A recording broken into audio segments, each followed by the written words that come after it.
So welcome to this special segment in which we have Dr. Pritee Saxena with us. She is currently the campus head and senior director at IBS Mumbai. After completing her master's from Gujarat University and then a master's in marketing from NMIMS, she did her PhD from SNDT University in consumer behavior. After spending almost 18 years in various management positions, she decided to get into academics and she has been associated with IBS for the last 20 years. So in today's discussion, we are going to understand what is it that is so unique about IBS and what are the tips and suggestions that she has for all the students who are thinking of joining IBS this year.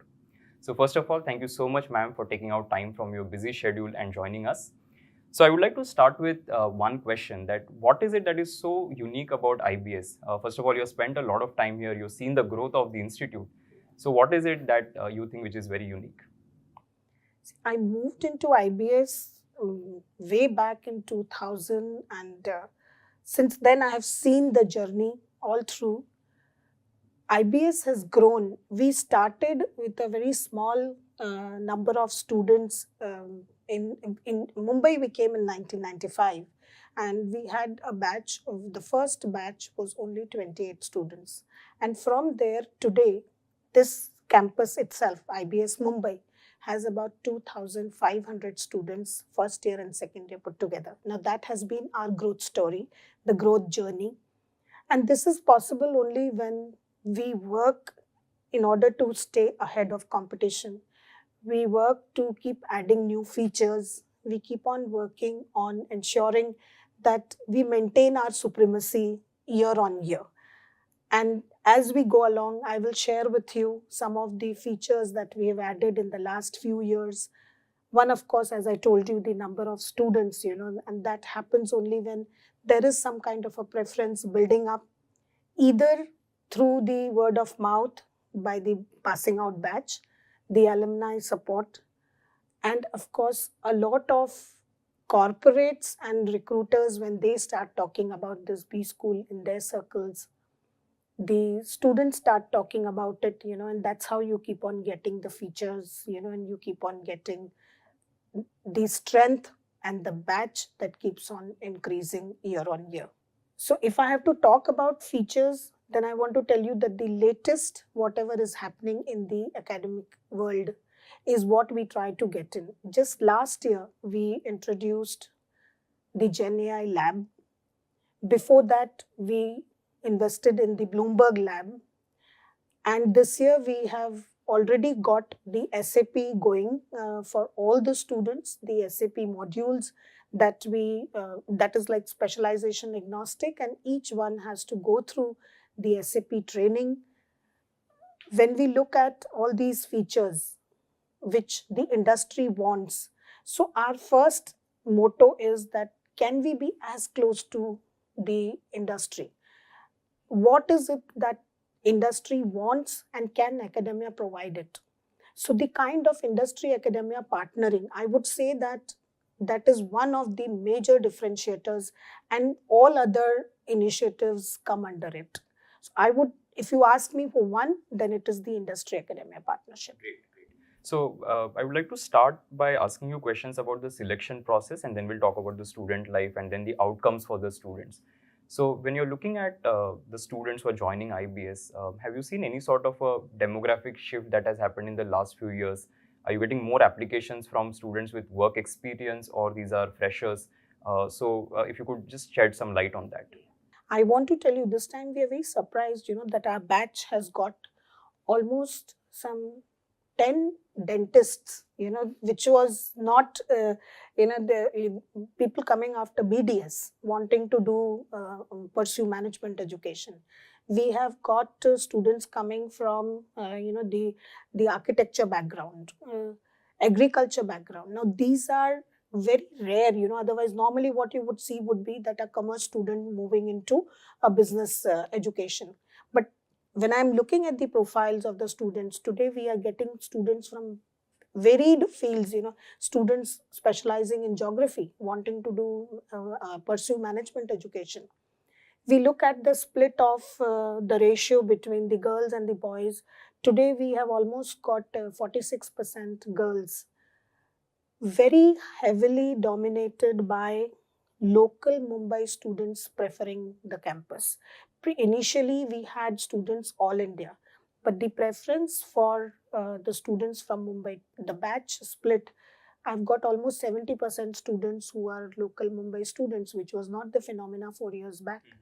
So it means that we have established ourselves in Mumbai. Ours is a centralized admission, so we were getting a lot of students from all India. But now with the kind of local Mumbai students demanding this campus and getting into the scores which a Mumbai campus would need, we are seeing that more and more local students are now wanting to pass out of this campus. So if you have to ask me in the demographic split, I would say that the kind of qualifications with which what students were pursuing at a undergraduate level, and now what so as I mentioned, the dentists, the architects, the BSc Agri, these are the students who are now more in the system. So generally the students want to know that if there are any specific points that are assigned to these things. So is there any academic diversity point or a gender diversity points in the selection process? So is there anything like that, or this is happening in terms of how the industry is evolving or how the market is evolving? Yeah, so in the selection process, there is no special preference, or there are no special gradings, or wanting to promote the girl students or this thing. We haven't done any of those things, and we feel that no, let it be on merit.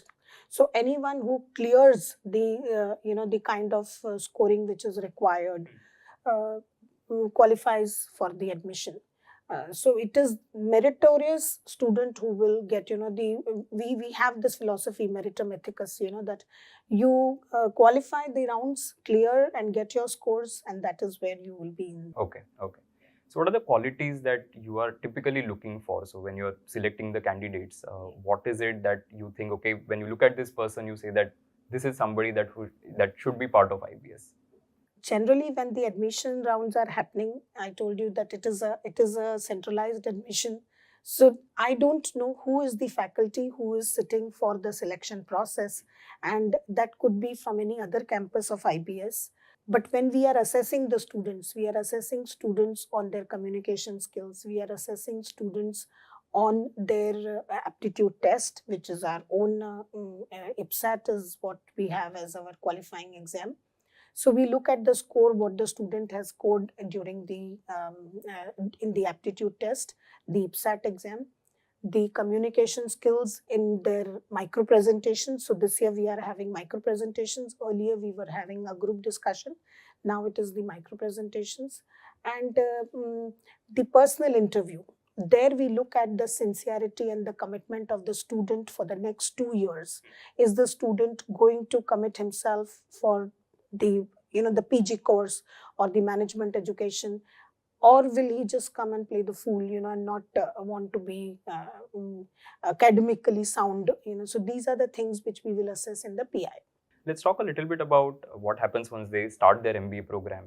So how has been the student experience here? So what sort of extracurricular activities that happen on campus? Lots. I mean, what we see is there are 50% students who would be driven by academics, and equal numbers who would be wanting a whole lot of activities on campus. And I think that's what brings the vibrancy and the energy levels of a campus. So when we look at the student clubs, so all the activities would come under the clubs. And these clubs, we have equal number of clubs for domain subjects. We have equal number of clubs for cultural, for the talent, creativity.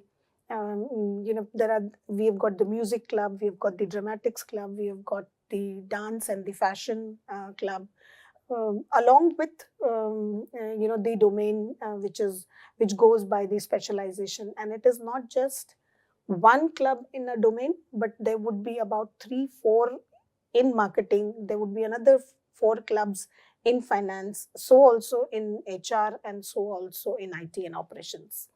So the activities would come under these clubs. There are about 24 clubs that we have, which is coordinated by a faculty, but a whole lot of implementation and the driving of the club activity is by the student committee.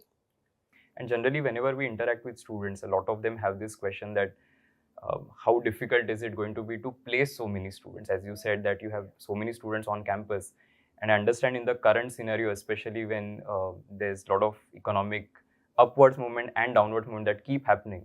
So how challenging it has been in the past, and what are the steps that you take to ensure that there is a steady recruiter flow? See, now that we have been in this management education almost going to be now 29 years in Mumbai. So if we look at, by now we know how to channelize the placement process. I would say that we have perfected it, because year on year, and we know that the admissions are very strongly dependent on the placement record. Having understood that, the way the working for the placement, it would start, if our academic year is beginning in June, the work for the placement season would start in April for the upcoming batch, where the recruiters start coming in the month of September. So we are planning which companies to invite, what sectors are looking up, where are the jobs going to be. Now all this planning is done by the placement department, or the career development cell as we call it. So this department would work on identifying organizations who are going to be there. By now we have a very rich database of recruiters, who've been coming year on year. Also, we keep adding new recruiters every year. And when we look at which sector, so for example, today lots of opportunities in the GCC, or jobs, where students can use Gen AI very well, or students who are not averse to data or can work on, the data-driven profiles. If the student understands that technology and this, jobs are plenty. So if you look at challenges, yes, there are challenges when the students very narrowly define the opportunities for themselves and not willing to relocate. But if they are willing to relocate and are willing to accept technology, then plenty of opportunities for the students. So I would say that it's the same side of, two different sides of the same coin, that you have challenges on one side and you have opportunities on the other. So any particular success stories that you would like to share, students who graduated from IBS, the alumni, and have made it in the industry? See, if you look at all campuses put together, the alumni strength would run into more than 70,000. Mumbai alone would have contributed about 15,000 alumni, to this number. And we are very proud of the kind of achievements that these students or the alumni have. I have a list of students, who are based internationally and who are based in India. Today, they are all working in partner positions, for organizations like PwC or Grant Thornton. Very specifically, I'll give you an example, that how the institute helps students. There was the student in the batch passing out in 2016.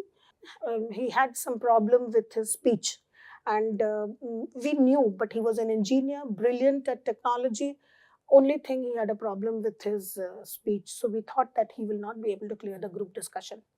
And we wanted that he be picked up by a good organization. So there was Deloitte coming on campus. And before the company coming, we sent him to the hospital, just in front of us. We said that go and consult a speech therapist and start working on your speech. So he was already under a speech therapist. And when the organization came, we spoke to the organization and we said that, look, he's already under this thing, but he's a brilliant boy. And so he said there will be a GD round. We are not going to eliminate that. The GD round will be there for him. But now that you have told us, we will have a look at it. Maybe we'll interview him separately. I think going to the speech therapist and his own determination to make it to a good organization, all these things came together and he performed brilliantly in the GD. He didn't have to have any concession for him, but they found him to be so good in the GD and he came back and he was selected. Today, he is in EY, sitting in Boston, on a very senior position. So he worked with Deloitte, and then from Deloitte he got posted in Chicago, and then from there he moved to so today he's in Boston, and so we feel so good, that though he had a limitation, but how it all got converted into a great opportunity and very, very successful. So plenty of these kind of students who we have enabled to get through the selection process, and then they have performed exceedingly well while they are in the industry, and we are very proud of them. Yeah, good to know. Just wanted to ask you one more question, which was on, so a lot of students now, they want to know what exactly it is that companies are looking for, right? Because the ultimate outcome for a lot of them is placement. So what do you think is the industry looking for, and what skills students should start working on from right now itself before they even enter the business school? And of course, you will have 2 years with them where you're going to help them with their skills. But what is it that they should start from now on so that they get ready for that career? Yeah, so broadly, if I have to put it, then I would put it under 3 heads, the conceptual, which is the domain knowledge, the skills, which could be technology, it could be communication, and the behavioral. So these 3 categories, if I have to put it, and so under behavior, I would put discipline. The organizations are particular about discipline, and they want that students who come, so though they are selecting, they're coming and seeing students, but in the students, they're looking at an employee, that how would he be as an employee? So discipline is what, and under discipline come many things, how you conduct yourself, your punctuality, the way you mingle with people, the office dynamics. Skills, as I told you, people are looking for IT skills. Generally, most of the organizations and the profiles that come in are of analyst. So they're looking at people who are hands-on with technology, the latest technology, and domain subject, yes. So domain subject is what is the business acumen that they are wanting students. So business acumen combined with technology and the right behavior. If these 3 things are there, is what the organizations want. And one last question before we close. Any tips for students who are planning to apply to IBS? So what are the things that they should keep in mind? Yeah, lots of things, but I will say that if they're planning to come to IBS, then I think they should be ready. The next 2 years, they are going to be giving it to their higher education. They're investing time, they're investing money, and I'm sure a lot of dreams of the parents. So they should be willing to work hard, top it up with some kind of certifications, which institute will certainly enable. And whatever are the initiatives that the institute has, like the Bloomberg lab or the Gen AI lab or the SAP lab, they should make the best of those initiatives which institute has, and see that they go with additional certifications, whether it's a Bloomberg certification or it is the ESG certification or it is anything to do with data and analytics kind of certifications. So topping the syllabus, supplementing it with additional certifications would certainly help them. So that brings us to the end of this segment. Thank you so much, ma'am, for taking out time and helping us students. If there are any questions, feel free to leave it as a comment on this video, and we'll try and get back at the earliest. All the best. My pleasure, Prasad, being with you, and my best wishes to all of you for your upcoming pursuit in higher education. Thank you.